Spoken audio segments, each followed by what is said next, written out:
Yo, what is going on, everybody? Welcome back to another YouTube video. So the new Fortnite season has just dropped, and it's just like old Fortnite, and just alone just from the old graphics, you should be getting an FPS boost, and the game should just feel way smoother. Now, these are going to be the best competitive settings for Fortnite for the new season. All we're going to do right before we do anything is make sure our launcher settings are set properly, because there are some extra stuff that you can do in the launcher settings that would help a lot more than just doing your in-game settings. So all you're going to do is just open up your Epic Games launcher, and then after you click your profile and then click settings, and then you're just gonna turn off minimize the system tray, and you're gonna uncheck when my computer starts, and then just turn off the desktop notifications. And then you can scroll down, make sure you have no additional command line arguments. These do nothing, don't have anything in there. Uncheck this, you don't need these, they don't do anything. And then we're gonna go back, go to library, and then click the three dots right next to Fortnite, and then click options. If you're already loaded into performance mode or DX11, you can uncheck DX12 shaders. However, if you use DX12, you need to keep this enabled or else you can't launch your game. So if you use DX12, check this, otherwise uncheck it. Uncheck high resolution textures, and make sure you check disable cosmetic streaming. And disable cosmetic streaming, what this does is that basically it installs all the streaming assets whenever you install your game, so it doesn't automatically just do it while you're gaming in real time. Especially for people on lower internet bandwidths, this is really good to check. Press apply, and those should be the best settings for that. Then we're just going to launch our game, and we're going to head over to basically some of the in-game settings that you should do and what to avoid turning on. So once you've loaded into the game, just click your icon and then head over to settings, and then basically window mode. Make sure you're always using full screen. Window at full screen will give you more input lag, and it will cause FPS drops. So always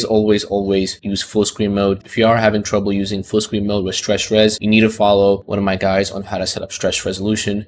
Otherwise, just use normal native resolution. There is not really any benefit to stretch resolution. I know a lot of people on the internet say there is an FPS boost or lower input lag. Generally, there's not really any of that. This is just due to because everyone now has a decent graphics card, and unless you have a really bad graphics card, then it wouldn't really make sense to lower your resolution. If you like the look of a stretch resolution, this is perfectly fine. This is your personal preference. Otherwise, if you're just doing it for performance per se, don't do it. It's not really a point. Just run native, and that will just lead the best results for you. Now, VSync, make sure this is off, and then frame rate limit, we're going to set this to our monitor's refresh rate. You could do unlimited. However, unlimited is too variable, and it will just constantly switch back and forth between dropping to a certain FPS depending on the map and just increasing FPS here and there. So if you want the most consistent gameplay, I would recommend just capping at your monitor's refresh rate, and this depends on what your monitor's hertz are. For example, I'm on 144, so I'm going to cap 144, and I know for a fact I can achieve 144 FPS completely stable. Now, if you're on 360 hertz and you can't get 360 FPS all the time, I would recommend dropping it down to 240. That should be still smooth on a 360 hertz display, just because 240 is a multiple of 360 hertz. Now, rendering mode, this is really important. If you are on AMD, you could test around with DX12 and performance mode and AMD Radeon cards. AMD Radeon cards just don't perform as good as Nvidia in games like Fortnite, for example. Like on DX11 and performance mode, it just doesn't perform as good as Nvidia. So in that case, you can test around with DX12. It might give you more consistent frames, but it might have more input lag, which is the drawback of using an AMD GPU. If it's possible, just upgrade to Nvidia. Otherwise, brightness, this is just all personal preference. Same thing with colorblind mode. And 3D resolution, just max this out unless you have a bad graphics card. What this does is basically just lower the resolution of the rendering in game. So this is also what stretch resolution can do. Whenever you stretch your game, this is going to lower to whatever the stretch resolution is. So let's just say, for example, I'm on 1920 by 1080, but I decide to go 1720 by 1080. This might drop down to 90% if you were going to use the same scale as 1920 by 1080. It's kind of difficult to understand, but whenever you use stretch resolution, your 3D resolution compared to native, it will lower. So if you're on a bad graphics card, you can lower this down to 75%, somewhere around there. Otherwise, it doesn't really matter, and as long as you have a decent graphics card, this won't really affect your frames as much. View distance, you could do medium or near, doesn't really matter. Textures, always keep this on low, and meshes,